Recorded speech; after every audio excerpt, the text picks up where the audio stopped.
c'est ce nouveau trimaran chinois, navire drone furtif. On semble voir un système de lancement vertical. Les fenêtres indiquent une capacité d'équipage au système radar de navigation et des tourelles. La Chine dévoile ce nouveau chasseur furtif aussi de 36 millions de dollars. Mais si on s'arrête d'abord à ça, on ne connaît pas la dimension de spectacle et ce à quoi ça sert vraiment. Mais les Chinois, en termes de dépenses militaires, sont en train de battre tous les en termes d'exponentiel. Oui, exponentiel. Alors ils doivent dépasser, ils avaient 350 millions de dollars. Ça continue à monter. Et puis je crois que tous les ans,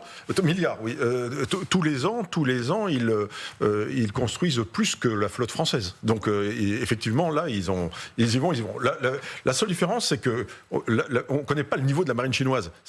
La marine chinoise, comme dit, on n'est pas capable de savoir quelle bataille elle a gagné. Vous êtes capable de m'en citer une? Voilà, la marine chinoise, elle a été désarmée au XVe siècle, elle a réémergé à la fin du XIXe, et donc on ne sait absolument pas sa valeur, et donc à mon avis ils ont un très très gros problème d'aguerrissement, et notamment avec les porte-aéronefs, les porte-avions, etc., raison pour laquelle d'ailleurs ils essayent de débaucher un certain nombre de pilotes occidentaux. On revient toujours à Trump, hein. Pour lui, rappelez-vous quand il appelait le virus du Covid le virus chinois, il a une obsession, en cela il est vraiment en phase avec les Américains. Pour lui, l'obsession, c'est la Chine. La Chine, et puis alors Poutine voudrait bien que ce soit la Russie pour traiter d'égal à égal, mais la Russie est une puissance déclassée aujourd'hui, une puissance moyenne.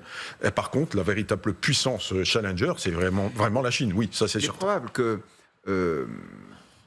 Donald Trump remette au goût du jour ce qu'il avait déjà fait en 2016, c'est-à-dire des accords douaniers avec la Chine pour établir un rapport de force. Parce que militairement, la présence américaine dans la région, elle est déjà là. Je ne sais plus combien il y a de porte-avions. Elle est très dissuasive. Mais voilà, il y a de quoi faire sauter 10 fois la planète. Donc, qu'est-ce qui reste comme élément pour Trump? Effectivement, il peut tirer sur ce truc-là. Je ne sais pas très bien à quoi ça sert, mais en tout cas, c'est joli. Moi non plus. Mais probablement qu'il ne le fera pas pour éviter de déclencher la guerre. Donc, qu'est-ce qu'il peut faire? C'est essayer d'embêter commercialement les Chinois. Et là, pour le coup, il a été clair pendant sa campagne. Il disait les Américains sont les victimes du libre-échange et moi, je vous protégerai. Et d'ailleurs, Biden n'est pas revenu sur les accords douaniers qui étaient signés par Trump pour essayer de contrer la marchandise chinoise dans ses importations aux États-Unis. La Chine dévoile aussi ce nouveau chasseur furtif. 36 millions de dollars pièce, alors c'est moins cher que beaucoup d'avions, c'est moins cher qu'un Rafale. Hein, il paraît qu'ils ont volé les plans. Alors effectivement, il y a encore toujours le vol d'informations et de techniques américaines. Il paraît qu'ils ressemblent beaucoup, à des avions américains, général. Oui, ça ressemble un petit peu au F-35. Hein. Il y a un petit côté de ça. Alors, ils ont volé les plans peut-être, mais ils ne sont pas capables sur le plan des composants de descendre, je crois, en dessous de 6 nanomètres actuellement. Alors, sauf peut-être s'ils arrivent à voler aussi des puces. Parce que maintenant, on en est pratiquement à 2 nanomètres. 2 nanomètres, je crois que c'est 60 milliards de transistors sur un ongle. Voilà. Et donc, je crois que là, ils ont encore un problème. Mais effectivement, c'est une puissance absolument considérable, au moins en nombre. Mais rappelons qu'elle ne s'est pas battue, comme l'armée coréenne, depuis quasiment... la dernière fois qu'elle s'est battue, c'est 1979, elle s'est pris une raclée par l'armée vietnamienne. Voilà. Donc, est-ce que là aussi, nous avons besoin des Américains? Je rappelle la vérité des chiffres. Le budget américain, c'est 900 milliards de dollars. Le programme américain du furtif F-35, c'est une valeur de 2000 milliards de dollars. En réalité, parce que la Chine menace aussi l'Europe. En réalité, les Américains font le travail que les Européens ne font pas. Une fois de plus. Non, mais surtout, moi, quand je vois, c'est à la fois le bâtiment et cet aéronef, on ne fait pas tout ça quand on n'a pas le projet de faire la guerre. C'est-à-dire que ce n'est pas que de l'exposition. C'est-à-dire que quand on accumule tous ces projets, c'est afin qu'ils puissent servir à un moment ou à un autre. Donc on peut se rassurer en se disant c'est de la parade, c'est juste de la communication, etc. Il faut les écouter, ces hommes, quand ils parlent. Xi Jinping a dit très concrètement, la réunification effective avec Taïwan va se faire. Et elle se fera soit parce qu'ils y consentent, soit par la force. Donc on peut rigoler sur ces navires, ils ont piqué les plans du F-35, etc. Mais attention, ils comptent s'en servir. Oui, mais attention, Donald Trump, justement, sur Taïwan, il a eu des déclarations qui montrent qu'il est, évidemment, comme dans tout autre domaine, purement transactionnel. Hein, donc il oui, dit, alors que les Taïwanais dépensent. Exactement. Il dit que Taïwan devrait nous payer pour nous défendre, pour qu'on les défende, comme il dit pour nous, pour l'OTAN. Exactement, il a exactement la même attitude. Alors, Mais il y a aussi le rôle de la Chine dans la défense ou bien dans la situation militaire de la Russie. Parce que la Russie se tienne parce qu'il y a la Chine à côté. Ouais, bien sûr, oui. En fait, c'est la Chine qui a contourné les sanctions contre la Russie.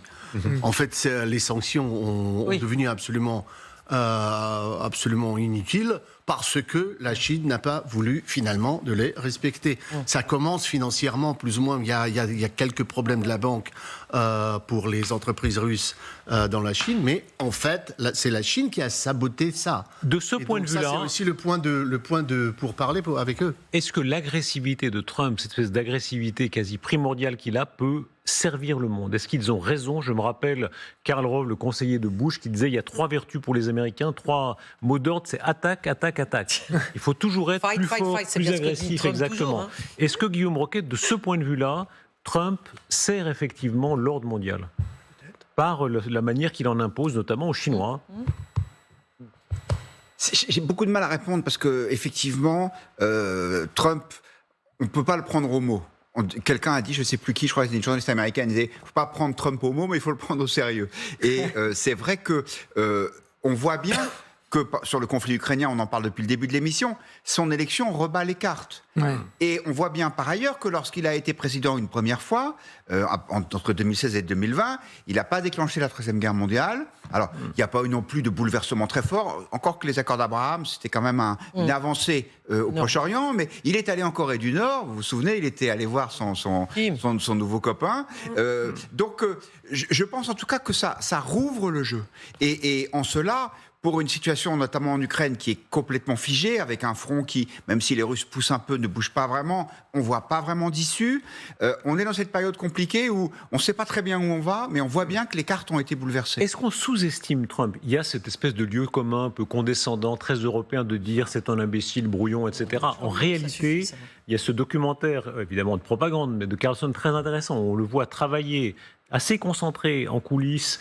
On se rappelle de quelle manière il avait menacé en quelque sorte Xi Jinping quand il était intervenu au Proche-Orient. Je ne sais pas si vous vous souvenez, la scène du cake au chocolat, où il dit on mangeait la meilleure tranche de cake de chocolat que jamais.